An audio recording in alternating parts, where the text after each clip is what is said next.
আল্লাহ আল্লাহ তুই দেখিস। সাধুর মতো দেখতে যাদের অনেকে পাগলও বলে থাকে, এমন একজন বয়স্ক ব্যক্তিকে জোর করে চুল দাড়ি কেটে দেওয়া হয়। সম্প্রতি সেই ভিডিও সামাজিক যোগাযোগ মাধ্যমে ভাইরাল হলে ভুক্তভোগী বৃদ্ধ হালিমুদ্দিন আকন্দ নিজেকে আড়াল করে চলেছেন। এ নিয়ে দেশ জুড়ে চলছে আলোচনা সমালোচনা।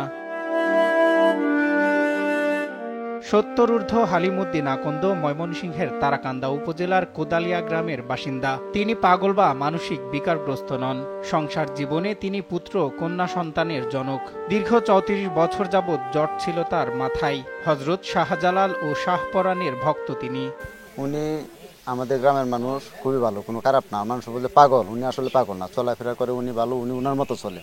আর আমরার মতো চলি। উনি কারো কাছে টাকা পয়সা চায় না, কোনো জোর দোস্ত করে না। রুগীরা মাঝে মাঝে আসে, যারাফেরা করে, হয়তো কারো ভালো লাগে এই জন্যই তো আসে, না হয়তো আর আসতো না। তো জোর করে যেহেতু ওনার চুল করে এভাবে এলাকার বিভিন্ন লোকজন কাটছে, যারা কাটছে তাদের বিচার, ওটাই আমরা চাওয়া।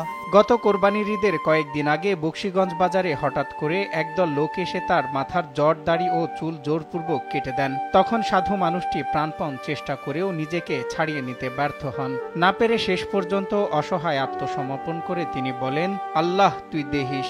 আল্লাহ তুই দেখিস। আল্লাহ ওই ঘটনার পর থেকে নিজেকে আড়াল করে চলেছেন আলিমুদ্দিন। হয়ে পড়েছেন অসুস্থ। ঘটনার বিচার দাবি করেন তিনি। আমি শিক্ষা ডুকার হতাছি, আল্লাহ আল্লাহ করতেছি। এখন এটা কইতে নেওয়া হতাছি বাদে নেওয়া এর যাতে আমার হলাই দিচ্ছে। হলাই দেয়া পিছিয়ে আটটি নিয়ে আইবা বাদ হালাই দেয়া বাদে আমার চুল কাটছে। এখন দেখেন এরপরে যখন চোখের হাওয়ারও দেখা যায় না। এই ঘটনার পরে আমার চোখের হাওয়ারও কমিয়েছে। আমি কোনোবারে ক্ষতি করে তাহলে আমার বান্ধা নিন, আমি রাজি আছি। এটার বিচার চাই।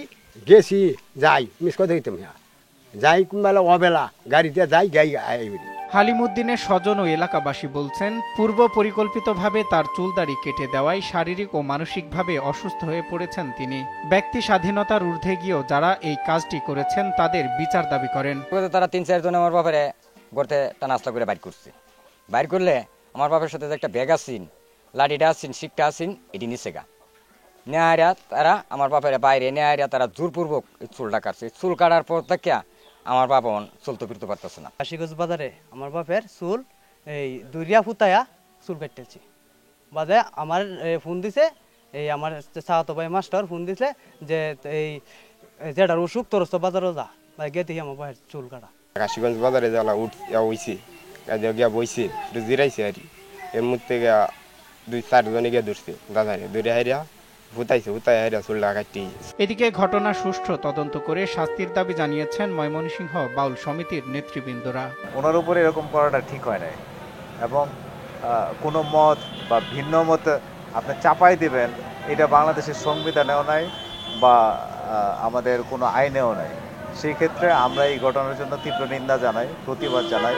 আমরা চাই যে এই যারা এই ঘটনা ঘটাইছে তাদের শাস্তি হোক এবং একটা দৃষ্টান্ত স্থাপিত হোক, যাতে এই ঘটনার আর দ্বিতীয় কোনো পুনরাবৃত্তি এই দেশে আর না হয়। প্রকাশ্যে চুলদাড়ি কেটে দেওয়ায় উদ্বেগ জানিয়ে 25 সেপ্টেম্বর একটি বিবৃতি দিয়েছেন। পুলিশ বলছেন, কন্টেন্ট তৈরি করতে হালিমুদ্দিনের চুলদাড়ি কাটা হয়। অভিযোগ পেলে নিবেন প্রয়োজনীয় ব্যবস্থা। তাদের পেশা হলো কন্টেন্ট তৈরি করে, কেউ এলাকার কেউ তাকে চিনে না। যে ভিকটিম হালিম আকন্দ কবিরাজ, তাদের চাহিদা বা লিখিত অভিযোগের ভিত্তিতে আমরা ব্যবস্থা নিব। সজল বিশ্বাস, নিউজ ডেস্ক, দেশ টিভি।